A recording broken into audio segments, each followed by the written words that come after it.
Well, greetings from the warm heart of Africa. I have to include all the cliches.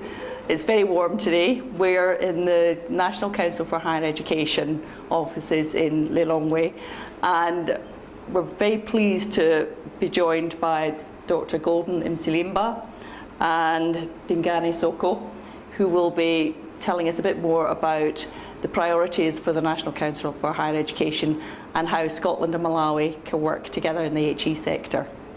So, recalling the conversation that we had with Dr. Jatila Muntali last year, we were aware that there was a huge mandate of priorities for the National Council for Higher Education, a range of challenges and aspirations: increasing access to higher education, improving market relevance of the skills that are developed, quality systems at institutional level, and improving the research environment. It was an enormous task list, and last year there were very few of your staff. There's more of your staff now, but could you tell us please what have been the key areas of focus of activity for you over the last year? What's taken the top task list? Thank you very much. As you are aware, the council has been in existence for about, in terms of operationally, one and a half years. And obviously it was difficult for us to start, going to the field, assessing institutions, at the same time developing the systems. But what we have achieved for the past 1 year, I could highlight 1 or 2 or 3 important areas. Firstly, we have developed the minimum standards, because we know for sure that for us to assess institutions, to accredit institutions, we needed the minimum standards. But also there must be a framework which will help us to do accreditation of our institutions. But also in terms of assessing institutions, you need to develop tools. So we have developed ODL tool, an assessment tool for online programs. We have also developed a tool for face-to-face mode. But also we have done registration of about 6 institutions, new institutions. And also we have done auditing of 2 institutions. Those were regarded as problem areas. Additionally, we thought we need to have a bearing direction where we need to move to. So we focus also on developing our strategic plan. So our council has just approved the strategic plan, which will give us direction in the next 5 years. But also, as you are aware, previously, before the National Council, the public universities were selecting students independently into those universities. And there were problems to do with multiple selection. So one candidate would be selected to 3 universities. And that was defeating the whole purpose of increasing access to higher education. So what we have done in 2015 was also to develop a mechanism for harmonizing selection into public universities, and that has been achieved. But also early next year, 2016, you get a copy of our first annual report, which is highlighting what we have achieved, the challenges, and the way forward. So this year we may not talk much about issues of relevance, access, because we are busy putting up systems which will guide our work in the subsequent year. You have mentioned about research environment. I think it's still a challenge in Malawi, because as a country we don't have really a national research agenda, which I believe the country should be able to do that. If you go to the universities, it's a low-ranking area. So, for example, if the government budget is cut, then you reduce money or funds going towards the research. And that's a challenge, because professors, lecturers are not motivated to venture into research.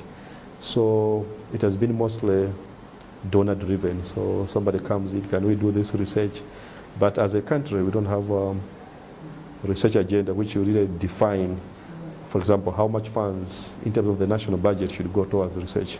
How can you motivate our researchers in the universities?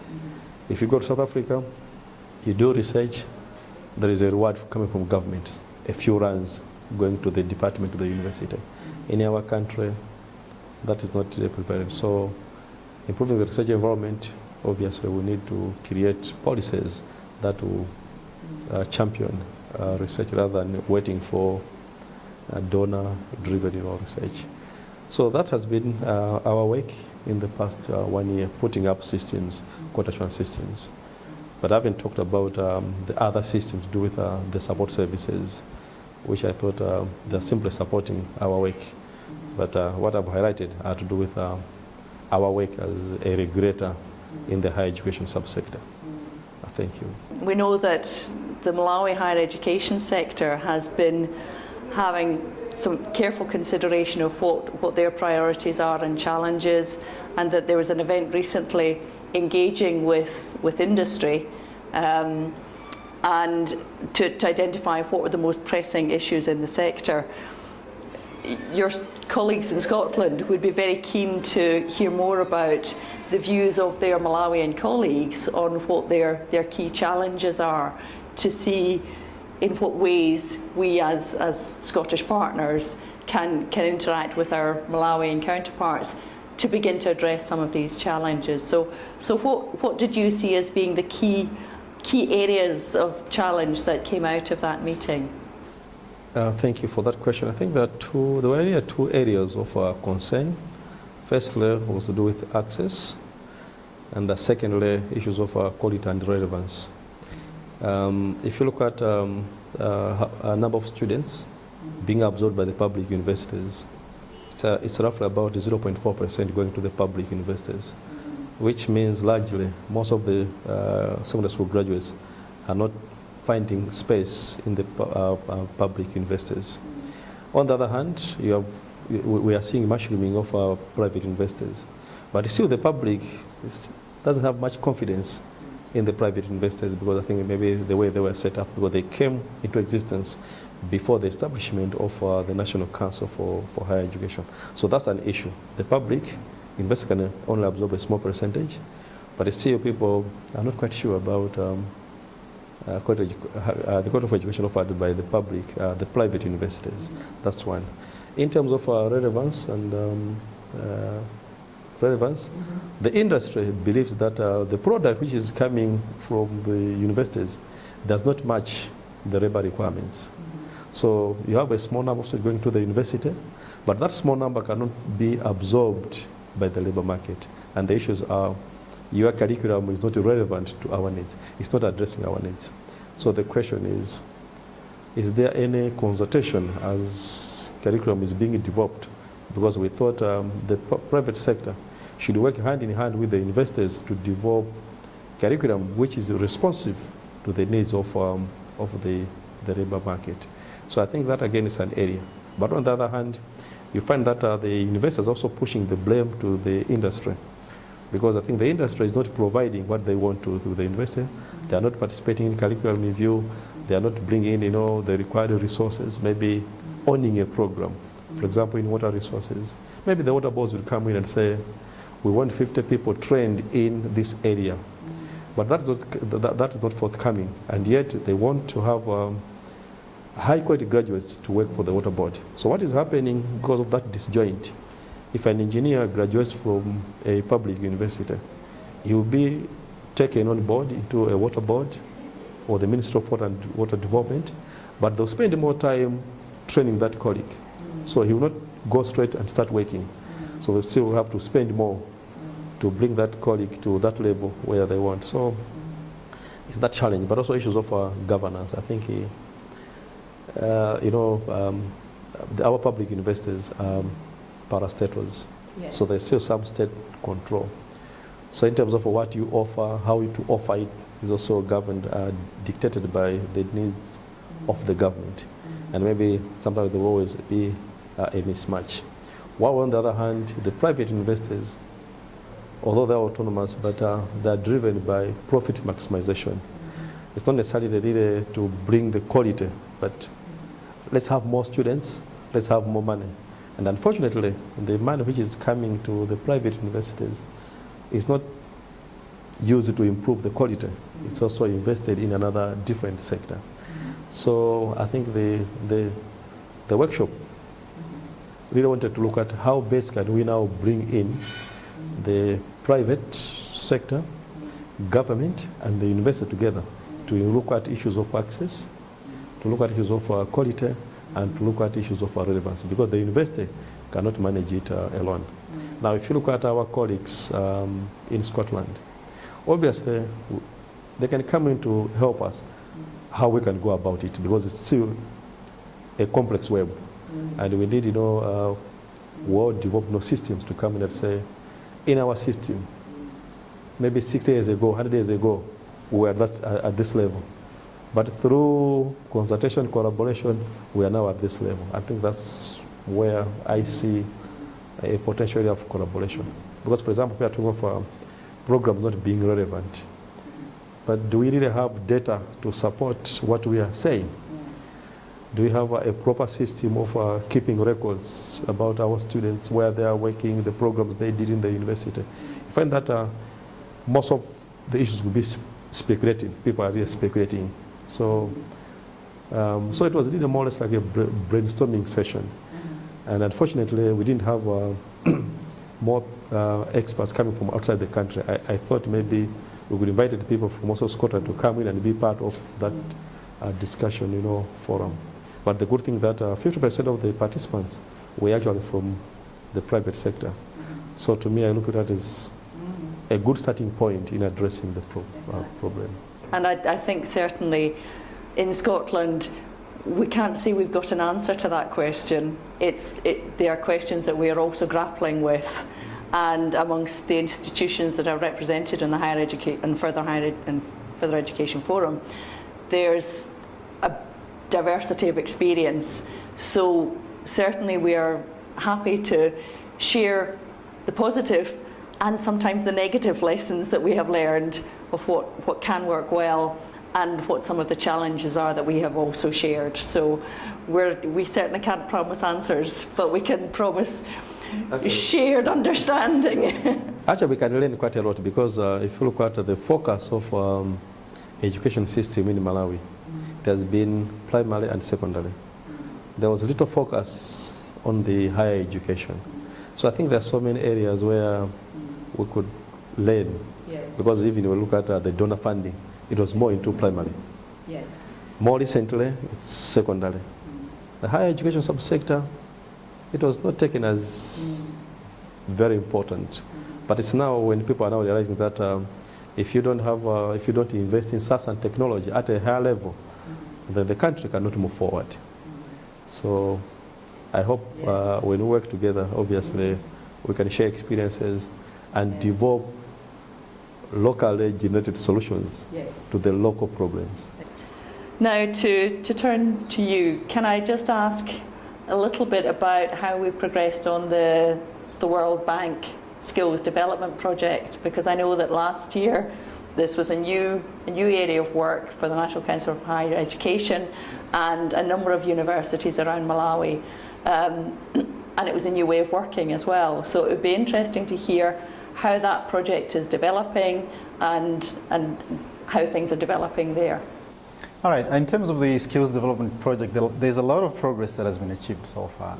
Yeah, first of all the participating institutions, that is the universities, the Council for Higher Education, as well as the TVETA, have already had their institution improvement plans approved by the World Bank.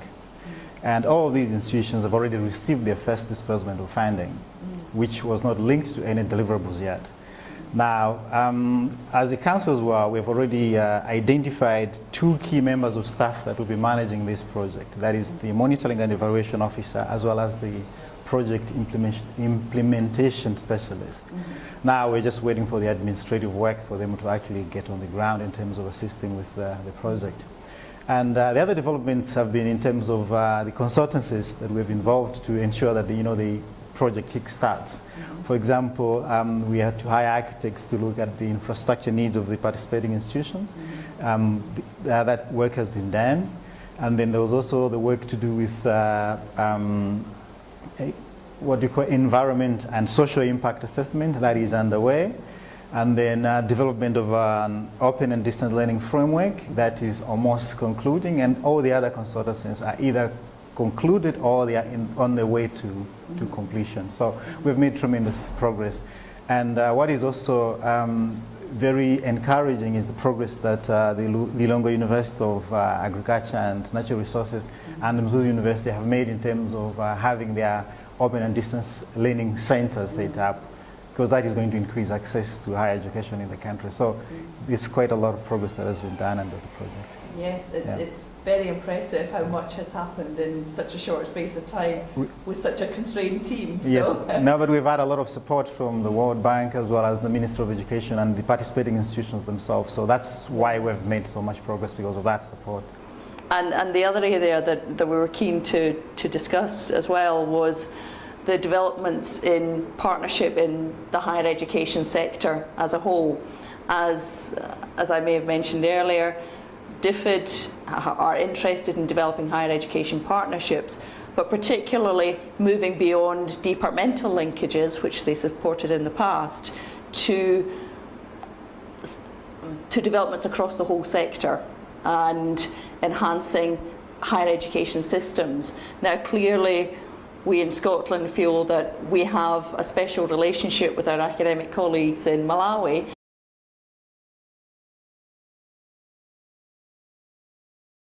And what are the particular priorities that you see where we may be able to work together in partnership to enhance the higher education sector in the country as a whole? I think the main priority areas, I would say that it's the quality assurance systems, both within the National Council for Higher Education as a regulator of the higher education sector, but as well as within the higher education institutions themselves.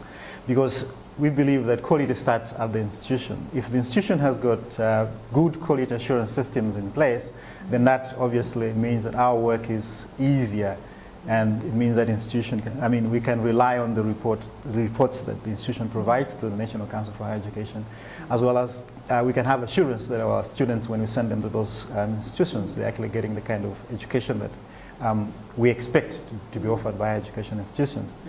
And secondly, I would think it's the development of the national qualifications framework. I mean, we're living in a global village these days, so for us to be able to know at what level a particular qualification from a different country is at, we have to have a national qualifications framework in the country. And we need the expertise, all the expertise that we can get in terms of helping us put that up. The other area would be in terms of technical assistance within capacity development, not just within NCHE, but the higher education sector across the board, both the public institutions as well as the private institutions. Now, when we look at technical expertise, the Council is starting accreditation of higher education institutions this coming year, starting from January or February. Now, there are a lot of specialized areas being offered by these higher education institutions, and we don't have the expertise locally. So we can use external expertise in terms of helping us to look at the curricula, to look at the equipment that is available and all that. So those are the main priority areas. But we also have provisions within our constituting legislation that we cannot put into operation until we develop regulations to support the Act of Parliament. Now, we also need support in that area in terms of bringing in the expertise from like our legal people and others that have maybe some expertise in specific areas of our legislation to support us in terms of developing the regulations. And then another area that I think would be important to us would be to have exchange visits, so that like maybe members of staff from Scottish higher education institutions would come and visit us here in Malawi and assist us in terms of developing our system. As a new institution, we don't have all the systems in place yet. We're still developing those systems. And I think people that have had those systems for quite a while, I mean, they know what works and what doesn't work, so they can assist us a lot. And in some cases, maybe our members of staff could also travel to Scotland and, learn how things are done, like on the ground. So those are the priority areas I would think in terms of assisting the higher education sector in the country.